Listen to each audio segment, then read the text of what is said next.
Hi everyone, I am reading the next chapter of Global Woman by Arlie Hochschild. It is chapter 11, and it is called Among Women, Migrant Domestics and Their Taiwanese Employers Across Generations by Pei Chia-lan. And heads up, this is going to be a two-parter again because this is 20 pages long, and so I don't want the videos to be like too long. So I'm going to read up to a point, and then I'll have a part 2. So let's get started. The relationship between mother-in-law and daughter-in-law has long been a fertile subject for soap operas. It is also a real-life family drama in most societies, not least in Taiwan, where increasing numbers of women hire Southeast Asian migrant workers to fulfill their duties to their mothers-in-law. In her now classic book, Between Women, Judith Rowlands exposed the contentious dyad between maid and madam. Triangular links bind maid, madame, and mother-in-law and Taiwanese domestic employment arrangements that span generations. In Taiwan, the relationship between mother-in-law and daughter-in-law is structured by Chinese traditions of filial piety and patriarchal authority. Child rearing is viewed as a process of social investment with an expectation of delayed repayment, or, in Chinese, baoda, payback. Parents undergo economic and emotional costs in bearing and raising children, this tradition stipulates, so children, especially sons, are obligated to return the debts through the provision of care for their aging parents. San Dai Ton Tong, 3-generation cohabitation, is viewed as the ideal arrangement for elders in the realization of filial piety. According to the Han Chinese tradition, family membership, inheritance of property, and distribution of authority are defined through the axis of father and son. A daughter is considered spilled water, given away after marriage to another family headed by her husband's father. In contrast, giving birth to sons assures parents more security for their future welfare. As a Chinese proverb says, to protect yourself in old age, raise a son. The eldest married son is obligated to reside with and care for his aging parents. Placing parents in a nursing home is stigmatized as immoral and irresponsible. But the actual work of serving a man's aging parents is performed mostly by his wife. The son, the major breadwinner, mainly provides economic support for his parents, while his wife serves as his filial surrogate, offering care and service on a daily basis. Intergenerational power dynamics have transformed over the last few decades of Taiwan's economic development. Taiwanese women served as a cheap workforce for the labor-intensive, export-oriented manufacturing industries of the 1960s and 1970s. The service sector, whose employment has surpassed that of the manufacturing since the mid-1980s, offers further job opportunities for Taiwanese women. In 2002, almost half of Taiwanese women over the age of 15 were employed. The rate of labor participation is particularly high among young, highly educated urban women. Dual-earner households have become a social norm as well as an economic necessity as housing prices and living expenses rise to urban areas. As women's employment has grown, the conjugal or nuclear household has become the predominant residential structure in contemporary Taiwan. Current generations of young married couples, especially if they are well educated and have arranged their own marriages, expect to live separately from their parents. Adult children who resist 3-generation cohabitation may still be blamed for violating filial norms, but they face less severe financial punishment than before. Since a couple's wages now constitute the major source of household income, the cost of losing family property on account of disobeying one's parents has lessened. The decline of parental authority varies across class backgrounds. As Rita Gallen has observed, mothers-in-law in wealthy families still enjoy the power to distribute properties. Hence, they maintain traditional family authority. By contrast, poorer mothers-in-laws have to strive to make themselves dependable sources in order to ensure a measure of security. The poverty of these elders is exacerbated by the Taiwanese government's failure to introduce a comprehensive social security system until very recently. Means-tested elder benefits are available to only a small segment of the elderly population, and nearly half of Taiwanese elders are financially dependent on their adult children. The government also actively promotes the privatization of elder care by favoring 3-generation households with tax cuts, public housing subsidies, and moral education that emphasizes the family as the unit of filial care.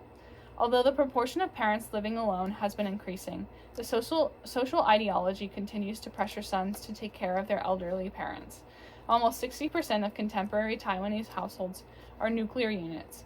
3-generation cohabitation, mostly on a patrilocal principle, still describes about 1/3 of the households. More than half of Taiwanese elders live with their sons, and only 3% are placed in care facilities.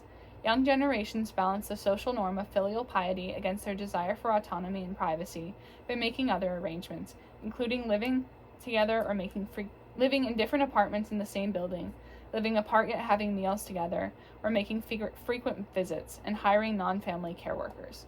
The recently available migrant labor force, which costs less than half the wage of a local caregiver and offers live-in standby service, has become a popular arrangement for elder care in Taiwan.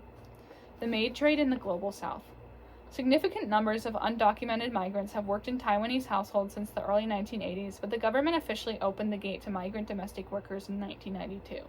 Taiwan first granted work permits to domestic caretakers employed to take care of the severely ill or disabled. Later, the government released a limited number of quotas for the employment of domestic helpers in households with children under the age of 12 or elders over the age of 70.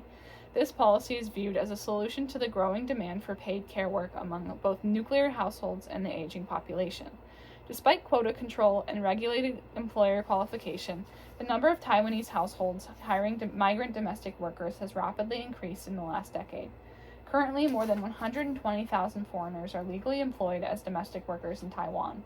Women from the Philippines and Indonesia constitute 93% of these migrant domestic. The rest are from Thailand and Vietnam. Taiwan's case is indicative of a regional pattern. The increasing prosperity of East Asia and the Gulf countries since the mid-1970s has stimulated substantial international migratory flow within this region. Most migrant women in Asia are concentrated in particular occupations such as the entertainment industry, health services, and especially domestic service. It is estimated that more than 1 million women from countries like Bangladesh, India, Pakistan, Sri Lanka, Indonesia, and the Philippines are employed as domestic workers with or without legal documents in Hong Kong, Singapore, Taiwan, Malaysia, and the Middle East. Scholars have named this regional migration flow the trade in maids in Asia. Globalization has simplified the gendered household burdens for more privileged women, even as it complicates the racial and class stratification of domestic work. The supply of third world women for paid domestic work in the West is historically and structurally linked to the uneven development of the global economy, the legacy of colonialism, and the increasing indebtedness of third world countries. In the emerging new domestic world order, migrant women work not only in the households of post-industrial societies like the United States, Canada, and Western Europe, but also in those of the oil-rich nations of the Middle East and the newly industrialized countries of Asia.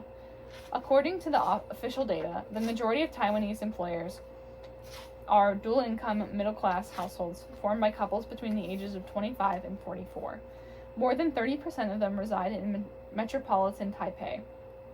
Most employers of domestic workers in Taiwan grew up without maids or babysitters in their homes. There are the so-called new middle class, made up of professionals and owners of small to medium-sized businesses. Employing foreign domestic workers allows them to upgrade their lifestyles and confirm their newly achieved social status. Many female employers are also the first generation of career women in their families. Their mothers and mothers-in-law quit their jobs after marriage or childbirth, but the daughters and daughters-in-law yearn for career advancement and couple egalitarianism in the performance of household labor. Caught between traditional ideas and modern values, these young Taiwanese women seek to transfer their gendered domestic duties and kin work to the market. Low-cost migrant workers thus become vital in their ability to negotiate intergenerational relations as they pursue gender equality and career achievement. Subcontracting filial duty. Mrs. Chang is a 58-year-old retired high school teacher. She and her husband, also a teacher, own a modest 3-bedroom apartment in Taipei. When Mr. Chang's father died, his mother moved from the countryside to reside with him, her eldest son. Mr. and Mrs. Chang rented the apartment across the hall from their own to accommodate her so that they could maintain the ideal of 3-generation cohabitation without sacrificing their own and their 2 adult daughters' privacy. 2 years ago, Mrs. Chang convinced her husband to hire a Filipino woman to take care of his increasingly frail mother, who now needed daily assistance and personal care. Mrs. Chang then transferred most of her previous duties, including prepping meals, bathing, and changing diapers, to the Filipino worker.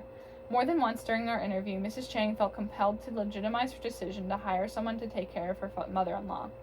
I may sound like I have no filial piety to you, but I have been serving her for 20 years. If you want to be a good daughter-in-law, you can no longer be yourself. Fortunately, it doesn't cost that much to hire a Filipina maid these days. After I retired from school, I'm still doing some part-time work. I don't want to stay home, not a single day. And I can make some money, but all the money goes to the Filipina maid. Smiles.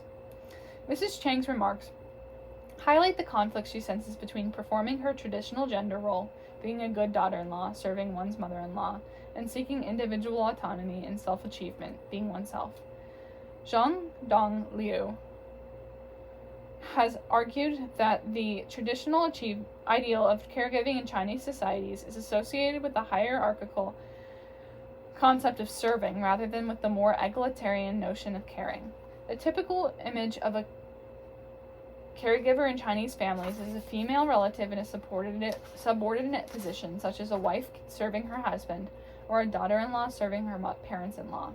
The act of caregiving is strongly tied to the ideal of womanhood, and the failure to fulfill these gendered responsibilities incurs social stigma. Mrs. Chang continues working even after retirement in order to avoid the full-time duty of serving her mother-in-law.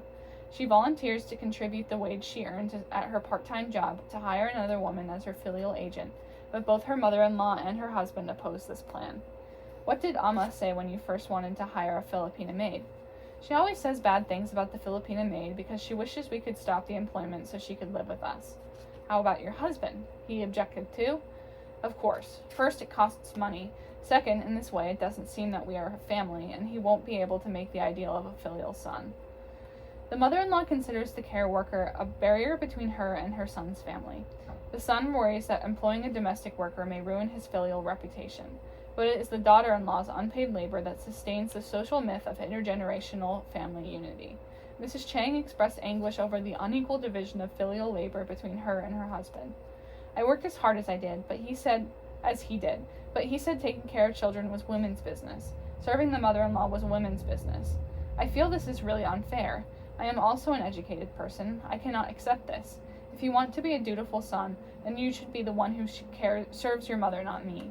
My mother brought me up. I should take care of my mother, not yours. She is the mother of you and your 6 siblings, not mine. You cannot just leave her to the daughter-in-law. To change the terms of this unfair gendered assignment, Mrs. Chang seeks a surrogate worker to perform her filial duty. In so doing, she enacts a transfer chain of filial kin work, which I define as care work to maintain patrilineal intergenerational ties. This transfer chain consists of 2 components: gender transfer of the filial duty from the son to the daughter-in-law, and market transfer of elder care from the daughter-in-law to a non-family care worker, who is usually a woman. The subcontracting of elder care reveals a transformation in cultural practices, but it does not represent a radical challenge to the gender division of filial kin work. As another woman employer explained, many husbands say women today are luckier than ever because they have Filipina maids to help. But actually, who's your wife taking care of? She's taking care of your mother. Some young women employers continue doing some portion of housework or elder care in order to affirm the ideal of the filial daughter-in-law and to avoid negative judgments imposed by their mothers-in-law. Rowena, a Filipina domestic worker, observed the struggle of her employer, a successful coffee shop owner, who nonetheless remained a powerless daughter-in-law in her patriarchal extended family. With great sympathy, Rowena described how her employer managed to do some housework even though she hired Rowena for exactly that purpose. My employer works hard during the day, but she still works very hard after she gets home. I don't understand. I wouldn't if I were her. If you've worked hard all day, you should rest when you get home. When I complained to her that I had too much work to do, she told me there was nothing she could do about it. She belongs to another family. She always needed to ask for the mother-in-law's permission to do anything. The daughter-in-law and the domestic worker may develop a sisterly camaraderie when they face the mother-in-law's authority together. Mrs. Chang refreshes her rusty English in order to better communicate with her Filipina worker Sheila. The time they spend together during the grocery shopping and cooking allows Sheila to get away from the mother-in-law and to seek emotional support from Mrs. Chang. When I interviewed Sheila in the Chang's living room about the renewal of her contract, the interaction between the 2 women clearly expressed the bond they had come to share. Sheila: I don't know if I will work here next year. Maybe the husband does not like. Mrs. Chang: I like. Never mind my husband. Sheila: I like my ma'am very much, but Amma is very difficult. Why is she difficult? Sheila lowers her voice. I am afraid to talk about his mother, points at the husband in the dining room. It's okay, he does not understand English, says Mrs. Chang. Sheila: Her husband never talks to me. I am here for 2 years. Only my ma'am talks to me. Mrs. Chang explains to me in Mandarin. He forgot all his English and feels embarrassed talking to a woman. Sheila: The husband was good to me before, but Amma told him bad words about me, so he is not good to me now. Sometimes I am thinking of going back to the Philippines, but I think of my ma'am. If I go back, she will be the one to take care of Amma. She does not like to. I know that. Amma sometimes says bad words to me, but I am always patient. I always talk to my ma'am. She understands me. Mrs. Chang nods. Yes, I understand. I am like you before. Sheila smiles at Mrs. Chang. That's why I can understand you too. After the interview, Mrs. Chang invited me to stay for dinner. Her mother-in-law declined Mrs. Chang's dinner invitation, saying she felt sick. Mrs. Chang said, well, she is still mad at me. While cooking together in the kitchen, Mrs. Chang and Sheila taught each other the words for cooking utensils and materials in English and Chinese. They exchanged complaints about the hardships of serving the mother-in-law, and they chatted about each other's family and children. During dinner, Mr. Chang asked me about my research topic and mentioned a news report about a crime committed by a migrant worker. They cause a lot of problems for our society, don't they? And they are not really that cheap. We have to provide lodging and food and everything, he remarked. Rather than acknowledging the real person who was helping meet his mother's pressing need for care, Mr. Chang discussed the presence of migrant workers as an abstract social problem. From across the table, Mrs. Chang threw me a look that seemed to say, well, now you understand what I was talking about. And that is where I'm going to pause for right now. I'll upload this video, and then I'll read the next, about 13 pages for the next part, probably at some point tonight, and I'll upload that as well. But thank you for joining me, and I look forward to reading the next part of this chapter for you. Bye.